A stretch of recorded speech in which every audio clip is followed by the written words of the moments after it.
नमस्कार मित्रांनो. छान पाऊस सुरू झाला आहे. म्हणजे हवा तसा जरी नाही तरी आधीमधून पडतो. कधी कधी जोरात येतो, कधी 2-2 दिवस येत नाही. पण आभाळ गच्च भरून आलेलं असतं आणि असं वाटतं आत्ता येईल आत्ता येईल. आणि म्हणून मग आपण बाहेर पडताना छत्री ही एक विचित्र गोष्ट बरोबर घेऊन जातो. आता ते विचित्र का आहे? कारण जेव्हा आपण छत्री बरोबर नेतो तेव्हा नेमका पाऊस पडत नसतो आणि नाही नेली की नेमके आपण भिजून जातो. तर अशाच या छत्रीवरती मी एक कौटुंबिक संवाद आपल्या पुढे सादर करतोय. ऐका आता. भिजा आता पावसात. देवानं निदान एक गोष्ट तरी करायची होती. म्हणजे माणसाची स्मरणशक्ती अगदी जन्मल्यापासून कायम राहील असं काहीतरी करायला हवं. म्हणजे मला पहिल्यांदा जन्मल्यानंतर कोणत्या नर्सने हातात घेतलं इथपासून ते पहिली ड वर्गात कोणत्या बाईंनी मला बदलून काढलं वगैरे वगैरे वगैरे सगळं काही आपल्याला आठवायला पाहिजे होतं. परंतु नेमकं तेच या ठिकाणी होतं आणि विस्मरण हे सोबत आपल्या येत असतं. हे विस्मरण कधी कधी फायद्याचंही असतं, पण जेव्हा छत्री हरवते ना तेव्हा मात्र ते त्रासदायक ठरतं. कारण जेव्हा मी बाहेर पडायला लागलो आणि घरात शोधायला लागलो छत्री कुठे छत्री कुठे, तेव्हा बायकोचं माझ्याकडे नेमकं लक्ष गेलं. छत्री हरवली वाटतं हे वाक्य उच्चारताना बायकोने रागाने पाहिलं. मी मगाशी सांगितलं की छत्री मी पावसात वापरतच नाही. म्हणजे माझ्या हातात छत्री असताना पाऊस फारसा पडतच नाही. छत्री न घेता बाहेर पडतो तेव्हा नेमका पाऊस पडतो. पण छत्री जवळ असलेली बरी असं म्हणून मी नेहमी छत्री जवळ ठेवावी म्हणतो. पण निम्मा पावसाळा संपला की ती नेमकी हरवते. कुठे ठेवली होती? नेली होती का नक्की? बायकोने उलट तपासणी सुरू केली. मी म्हणालो, हो ग, नक्की नेली होती. जरा भुरभुर सुरू झाली म्हणून मी छत्री एकदम उघडली. तेव्हा जवळून जाणारी एक सुंदर तरुणी म्हणाली, काका जरा हळूच हो, डोळ्याला लागली असती ना ही छत्रीची काडी, असं ती मला म्हणाली सुद्धा. म्हणजे ती तरुणी तुम्हाला आठवते? बायको रागावून म्हणाली. पण ती छत्री कुठे ठेवली हे मात्र आठवत नाही. कमाल आहे हा तुमची. या वयात सुद्धा तुम्हाला नाही नाही त्या गोष्टी सुचतात. अगं तसं नाही ग, मी म्हणालो. पण यावरून लक्षात घे मी छत्री नेली होती हे नक्की, एवढं मात्र मला आठवतं. अहो मग कोणत्या दुकानात वगैरे विसराल काय? छे ग, मी काही खरेदी केलीच नाही. मग बायको म्हणाली, मित्रांबरोबर मिसळ खायला एखाद्या हॉटेलमध्ये गेला असाल, ती मिसळ चढली असेल आणि येताना छत्री तिथेच राहिली असेल. छे ग, तुला तर माहिती आहे पावसाळ्यात मी बाहेरचं पाणी सुद्धा पित नाही, मिसळ वगैरे तर दूरच. अहो मग एखाद्या मित्राकडे मैत्रिणीकडे. कमाल आहे हा. मला एक तरी मैत्रीण होऊ दिली का तू? आणि म्हणे मैत्रिणीकडे. एकही मैत्रीण मला नाही. आणि मित्र आहेत त्यांना तू फोन करून विचार, तुमच्याकडे हे आले होते का आणि माझी छत्री राहिली का? पण मी आज कुठल्याही मित्राकडे गेलो नव्हतो 2 दिवसात. बरं मग देवळात? बायकोने विचारलं. छे, तुम्ही कशाला देवाला जाता म्हणा, लांबूनच नमस्कार करणार. तेव्हा देवळात काही तुम्ही नक्कीच गेले नसणार.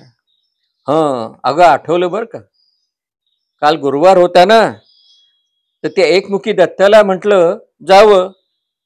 म्हणजे बरोबर मित्रही होता पटवर्धन. तो म्हणाला, चल गुरु बदललाय, आपण एकमुखी दत्ताला जाऊन येऊ. माझाही सध्या गुरु काही बरा नाही म्हणून मग मी त्याच्याबरोबर गेलो होतो. बायको म्हणाली, बरोबर, मग तिथेच तुम्ही छत्री विसरला असणार. हे बघ, म्हणूनच मी तुला सांगतो, बायकोला मी म्हणालो, मी म्हणूनच देवळात जात नाही. चपला आणि छत्र्या गहाळ होण्यासाठीच या देवळाचा जास्त उपयोग होतो. छे छे छे. अहो तुम्ही छत्री हातात घेऊन नमस्कार नाही का करू शकला असता? बहुतेक लोक तर चपला पिशवीत घेऊन नमस्कार करतात. अगं तेवढी अक्कल नाही ना मला, नाही तर मी तसंच केलं असतं. बरं आता जाऊ द्या, छत्री हरवली. आता मी या वर्षी काही पुन्हा दुसरी छत्री घेणार नाही. तुम्हाला आता काय शिक्षा करायची? पोरं छत्री हरवतात तेव्हा आपण त्यांना मारतो. आता उरलेला पावसाळा तुम्ही छत्रीशिवाय काढायचा, हीच तुम्हाला शिक्षा. खुशाल भिजा पावसामध्ये. मी काही त्याबद्दल म्हणणार नाही आणि आजारी मात्र पडू नका. पण पडणारच, कारण पावसात भिजल्यावर. पण पडा, तुम्हाला तीच शिक्षा. मी खूप काळजी घेईन. पण समजा पावसातून मी भिजून आलो ना, तर एक काम कर, की मी घरी आल्यावरती तुझ्या पदरानं प्रेमानं माझं डोकं मात्र रोज पुसत जा, असं मी तिला अगदी प्रेमाने म्हणालो. आणि त्यावर ती म्हणाली, चला काहीतरीच काय, असं बायको म्हणाली. आणि इतकी छान लाजली म्हणा, की काही विचारता सोय नाही. त्यामुळे आजच्या दिवस तरी हा छत्री हरवण्याचा गुन्हा या पावसाळ्यापुरता धुवून निघाला. पुढचं पुढे बघूया, जेव्हा भिजू तेव्हा भिजू. तर मित्रांनो, हा एक छोटासा संवाद आपल्यापुढे सादर केला. आता जाता जाता एक छत्री संदर्भामध्ये एक विनोद मला आठवला. छत्रीवरती खूप विनोद आहेत. ते एक विनोद तुम्ही ऐका. एक म्हातारं जोडपं, खूप पाऊस आला होता, रस्त्याने चाललं होतं, पाऊस वाढला. त्यांना वाटलं कुठेतरी आडोसा घ्यावा, म्हणून एका हॉटेलमध्ये ते गेले. आता पूर्वीच्या काळी म्हणजे 20-30 वर्षापूर्वी हॉटेल कशी होती?